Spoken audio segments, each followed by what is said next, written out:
ముక్క రూపానంద రెడ్డి అనే నేను కడప పట్టణాభివృద్ధి సంస్థ అధ్యక్షుడిగా దైవ సాక్షిగా ప్రమాణం చేస్తున్నాను.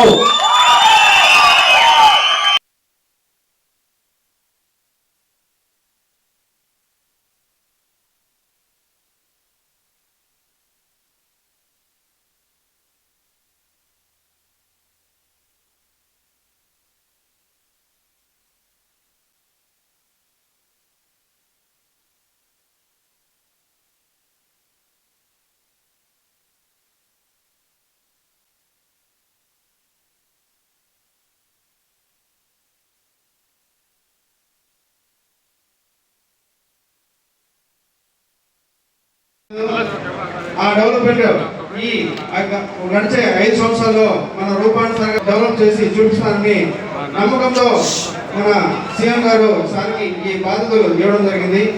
అదే నమ్మకంతో సీఎం గారు సమీకరణ జరిగిందంటే మొన్న ఉన్న పవన్ కళ్యాణ్ దూరదృష్టితో వీరిని పట్టలేము, వీరిని పట్టాలంటే మన అందరం కూడా ఏకం కావాలా, ఈ దుర్మార్గుని దింపాలంటే మనం అందరం కూడా ఏకం కావాలనే ఉద్దేశంతో నడుము కట్టి ఎక్కువ కాకపోయినా తక్కువైనా ఒకే కలిసి కట్టగా అలా చైర్మన్ ఈ ఆఫీస్ యొక్క పర్మిషన్ లేకపోతే ఉత్తర్వులు లేకపోతే అక్కడ ప్లాట్లు రిజిస్టర్ ప్రతి ఎమ్మెల్యే వస్తాడు, ప్రతి నాయకుడు వస్తాడు మీ దగ్గరికి. సార్ మాజీ వెంచరు అభివృద్ధి జరుగుతుందని చెప్పి మేము ఆశిస్తా ఉన్నాం.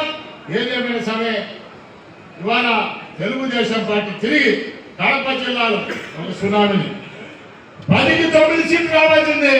200 అన్నాడు. చివరకు మార్పులు ఏ విధంగా చూపిస్తుంది. భవిష్యత్తు లేదు, ఈ పార్టీకి జవసత్వం లేవు. అడుగుతాడు అందరికి మళ్ళీ జమిని ఈ పార్టీ ఉంటే కదా వచ్చేదని చెప్పి తెలియజేస్తా ఉన్నాను.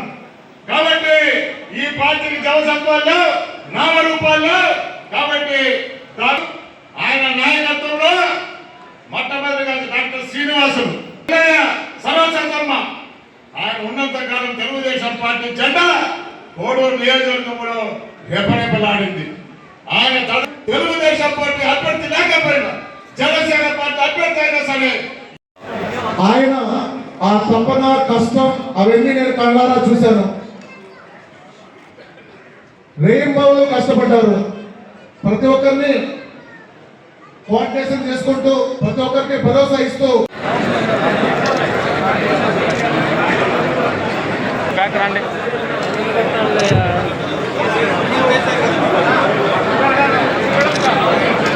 కొద్దిగా వెనక్కి వస్తే అందరూ ఉన్నారు.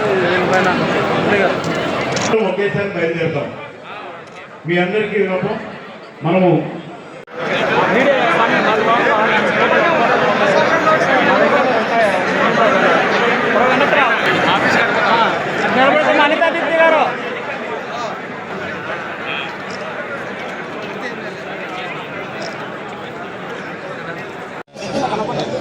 ఎమ్మెల్యేలు ఎమ్మెల్సీని అందరినీ ఆహ్వానించడం జరిగింది. వాళ్ళందరూ రావడం జరిగింది. మనస్ఫూర్తిగా వాళ్ళందరికీ కృతజ్ఞతలు తెలియజేసుకుంటున్నా ఈ సందర్భంగా. అదేవిధంగా కడప అర్బన్ డెవలప్మెంట్ కార్పొరేషన్ చైర్మన్గా నియమించిన మన ప్రియతమ ముఖ్యమంత్రి నారా చంద్రబాబు నాయుడు గారికి, మన డిప్యూటీ సీఎం పవన్ కళ్యాణ్ గారికి మనస్ఫూర్తిగా కృతజ్ఞతలు తెలియజేసుకుంటున్నా ఈ సందర్భంగా.